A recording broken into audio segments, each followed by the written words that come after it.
キャンドルの基礎知識、モールディングについて。モールディングはキャンドルの基本です。型に入れて作る技法です。この技法での注意点はワックスの収縮率を把握することです。ワックスは液体では膨張し、固まると収縮します。収縮することを考えてワックスの分量を用意する必要があります。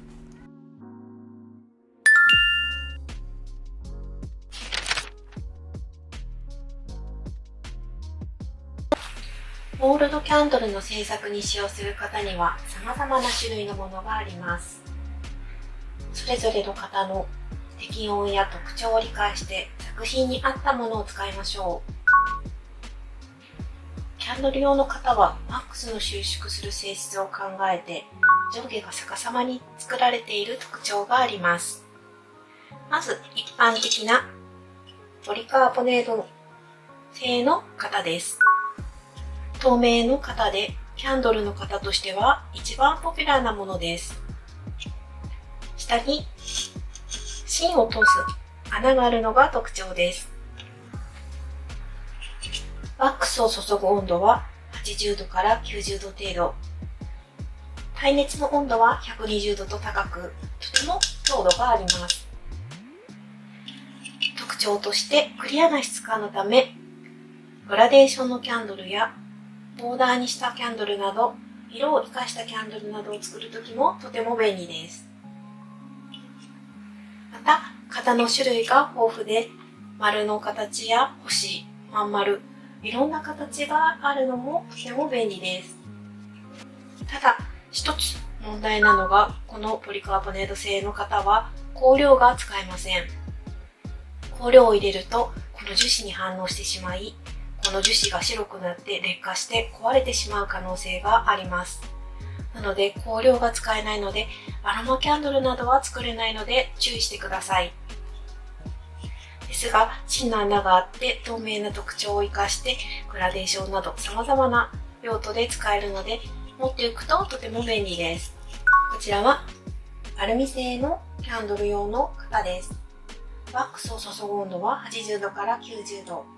耐熱の温度は190度と最も高いです。強度もポリカーボネートよりもあるので、ちょっと叩いたりとかしても型が壊れるということはありません。また、ポリカーボネートと違って香料が使用できるので、アロマキャンドルとかにもとても便利です。芯を通す穴も開いています。ただ、この型はワックスを入れた後、すごく高温になるので、十分注意が必要です。もう一つ、私がよく使っているのは、実はアクリル製の型です。キャンドル専用ではないので、芯の穴も開いていません。香料が使えるという点においては、ポリカーボネートより用途が広がると思います。どうしても香料を使いたいキャンドルを作りたいときは、アクリル製の型を使うととても便利です。アクリルの厚さは少し厚いものを選ぶことがポイントです。こちらは耐熱ではないので約80度ぐらいまでしか多分耐えられないと思うので十分注意して使ってください。ただこの場合は液体で注ぐというよりもホイップをして注いだ方が用途としては使いやすいと思います。もう一つよく使うのはシリコン製の型です。こちらはワックスを注ぐ温度は80度から100度とキャンドル専用の型と変わらないのですが耐熱温度が200度までいけるのでとても便利です。形や種類が豊富でまた価格も100円ショップなどで売っていてとても安いのでいろいろな形を揃えると便利に使えると思います。そこに穴が開いたりとかもしていないのでワックスが漏れ出る心配もありません。また香料も使用できるのでアロマキャンドルなどにもとても便利です。またこのシリコンの柔らかさを生かして固まっていなくてもキャンドルが抜けるのがとても便利な点です。こちらの硬いキャンドルの型は固まっていないとやはりキャンドルが抜けないのがちょっと不便な部分だと思うのでそういう部分ではシリコンの型はとても便利だと思います。このような形で様々な種類があるのですが、用途や、光量が使えない、穴が開いてた方がいい、開いてない方がいい、いろいろな用途があると思うので、作品に合わせて型を選んでみてください。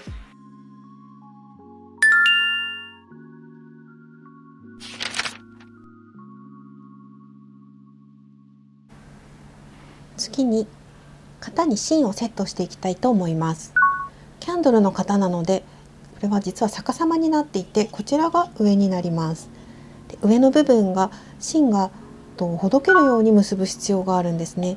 出来上がったキャンドルの上が芯が短くなりすぎてしまうと困るので、実はこちらを長くして結び目がほどけるようにする必要があります。ではこの芯の結び目の方法をやっていきたいと思います。まず輪っかにします。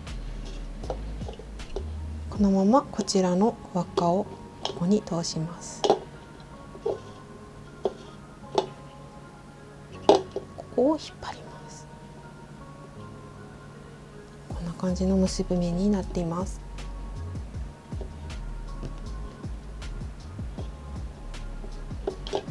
で、こちらの端をですね、引っ張ると芯がピュッと取れる。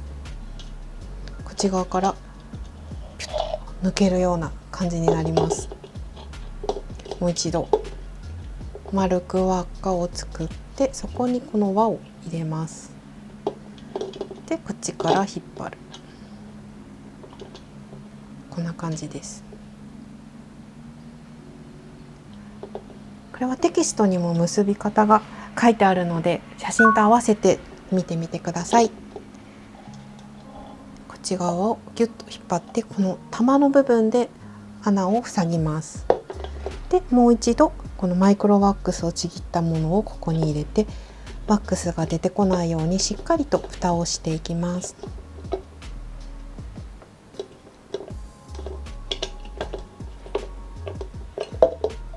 こちらからギュッと引っ張って、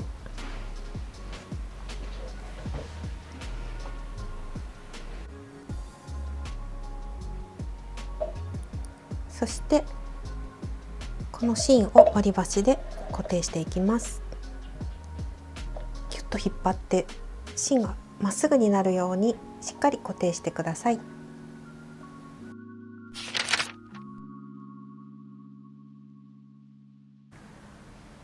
ではモールディングの基礎のポリカーボネードの型にワックスを流す方法を説明していきたいと思います。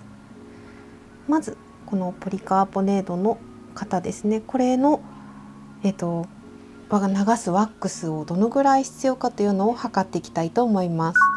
パラフィンワックスの重さと水の重さが同じなので、まずこれに水を入れていきたいので、下から水が出ないように、私はマイクロワックスのこれをちぎったやつをこの穴を塞ぐためにここにつけます。これはモールドクレイを使う方もいらっしゃるんですが、マイクロワックスの破片で大丈夫だと思います。で、0表示にして容器の重りを抜いた状態にします。この型に一体どのぐらいのワックスが入るのか、水を入れてつけてきます。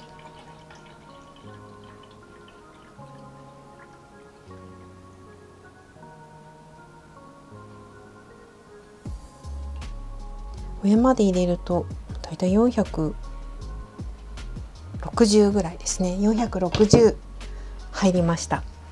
なのでワックスは460用意して作っていきたいと思います。次にワックスを測っていくんですが、まずこの水が入ったモールドは必ずよく拭いてから使ってください。水気が入っているとワックスと分離してしまうので、濡れている部分は必ずよく拭いて水気を取ってから使ってください。で、モールドクレイを取ってきます。マイクロワックスを外していきます。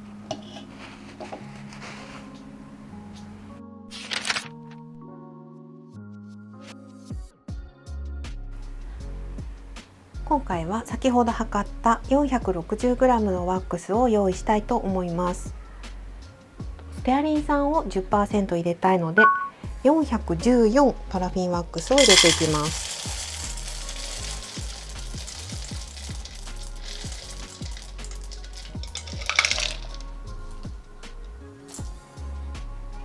414パラフィンワックスを測りました。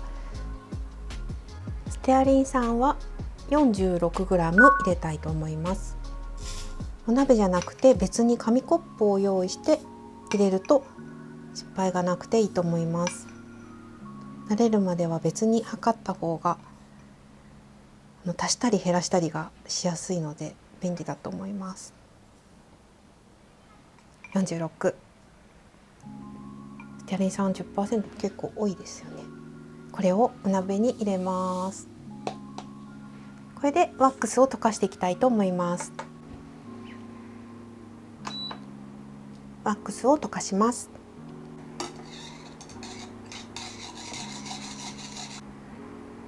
ワックスが溶けたら温度を測ってだいたい80度から90度ぐらいになっていたら色を入れていきたいと思います。今回はちょっと薄いピンクにしようと思います。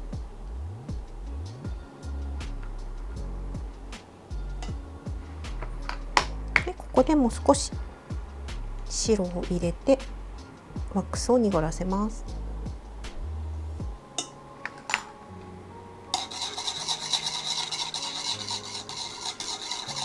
今回は円柱のキャンドルになって土台になるので燃えやすいようにあまり顔料は入れないで少し薄いピンクにしてみました。よく溶けたらもう一度温度を測っていきたいと思います。今90度ぐらいなので少し温めて型に流す温度は100度前後がいいと思います。ぬるいと固まった時ここにこうしましまができてしまったり気泡が入ってしまったりとするのでできたら100度ぐらいちょっと熱い温度で流し込むと綺麗に出来上がります。色を80度から90度で溶かしたらその後しっかり温度を上げていきます。だいたい100度になったので一度止めます。下をしっかり塞いだのですが穴が開いているのでワックスが漏れ出てしまうことがあるのでこういったシリコンのトレーなど何か器の上に型を置いて注ぎ入れることが、安全だと思います。ではワックスを入れていきます。ワックスはそのまま流してもいいんですがこぼれることがあるのでできたら私はこの紙コップにすくってここからそっと流していきます。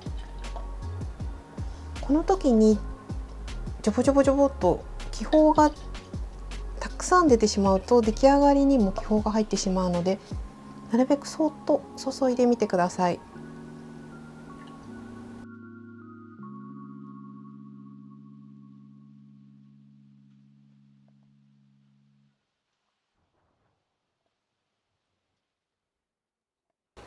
先ほど 460g だったんですが一番上まで入れて今上まで来た段階でお鍋にワックスが残っています。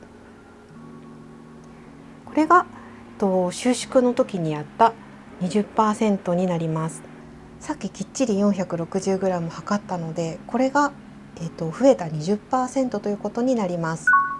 収縮の部分でも説明したのですがこの後収縮が起きて真ん中がへこみます。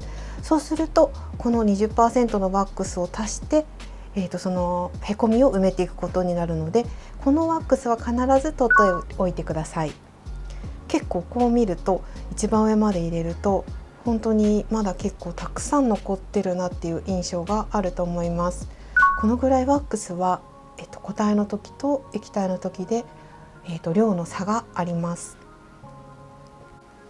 先ほどのワックスが固まるとこのぐらいへこみができます。ここに先ほどの残ったワックスを溶かしたものを注いでいきたいと思います。温度は、100度以上がいいと思います。100度以上に温めたワックスをここに注いでいきます。